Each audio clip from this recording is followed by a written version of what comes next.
So JD actually scores himself an undeniable win, with Dior managing to not only stand behind the man, but continuing to stand behind him, while Warner, the company that not only decided to stand with a nameless person and get rid of him, but ignored or denigrated consumers, they stay in perpetual damage control mode, especially when it comes to the franchise Fantastic Beasts. Now, the most insane thing about the damage control for Warner is it's been going on for weeks now. We're talking about almost a month, with Mads Mikkelsen continually out there promoting not only his films, but having to talk about Fantastic Beasts. And when he talks about it, he says things like, hey, as far as stepping into JD's shoes, it's a tricky thing. I'm not even sure that we'll really get it right. Basically saying, I don't know if this was the greatest move at all. Interesting, isn't it, that the companies that actually listen to the customer, that stand with what they want, they reap profits, huge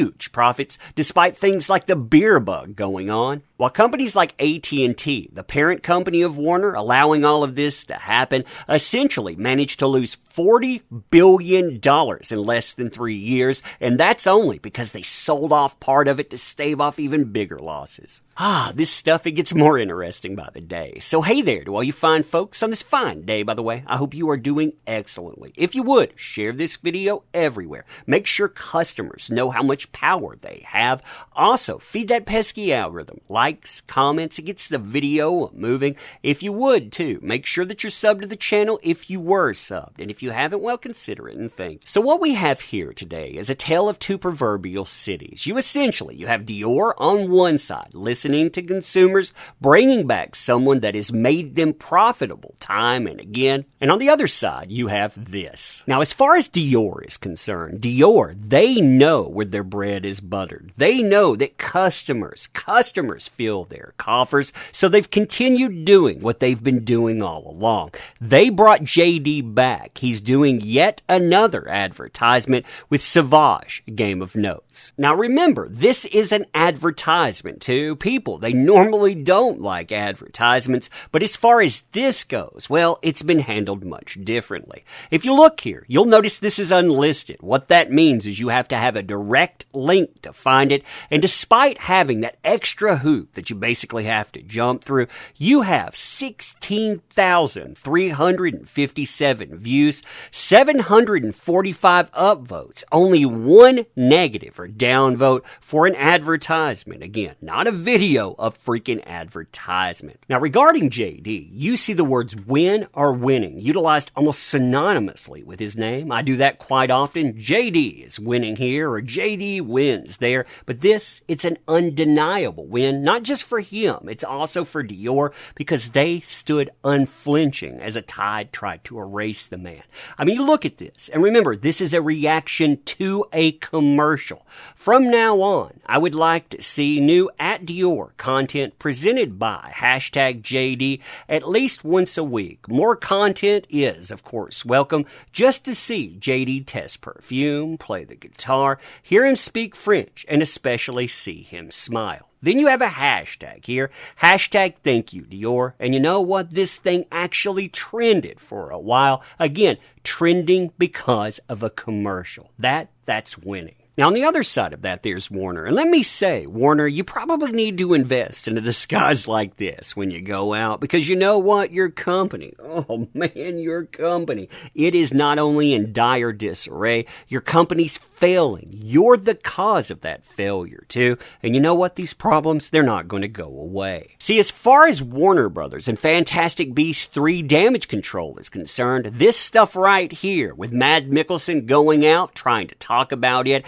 actually bringing up JD again and again, this has been going on for almost a month now. That's right. It's a newer article. I did a video talking about almost 4 weeks ago. Well, this came up July 22nd. Why? Because the guy is still out there. He's still bringing up Fantastic Beasts 3. He's still bringing up JD in a positive manner. Why? Because Warner, they want all of this damage to go away. Now, before you feel bad for Warner Brothers or actually buy into any of this thinking, hey, maybe we need to move on because the actors there, they're not responsible. The people putting this together, they're not responsible. Warner Brothers, they definitely are responsible. And yeah, you have it brought up right here. Secondly, I wish to let you know that I've been asked to resign by Warner Brothers from my role as Grindelwald in Fantastic Beasts, and I have respected and agreed to that request. So, you have Warner Brothers making this decision.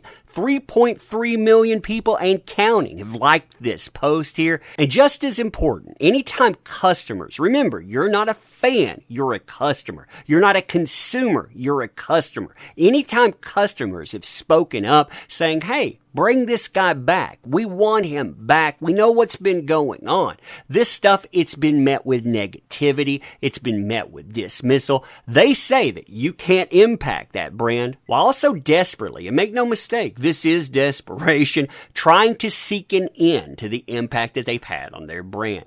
That's why you see Mads Mikkelsen coming out time and again saying things like he's not going to attempt to recreate JD's performance as Grindelwald for Fantastic Beasts 3, while also making statements like this, quote, "It's a tricky thing. I'm not sure we'll really get it, right? Talking about stepping into JD's shoes while going out and looking at Fantastic Beasts 3. Now he continues by saying, we'll do our best. The worst thing that you can do is try to copy what the previous actor did, especially when you have a talented actor who I've been a fan of since I was a kid in JD. Now the praise and the glowing words, they don't stop there, but also in this statement here, you can see the damage control, the move on from what happened, and it's fascinating to see this pop up, considering all of this started up a week after Pop Topic. They discussed with an insider non-disclosure agreements that the crew, that the actors, they had to sign for Fantastic Beasts 3.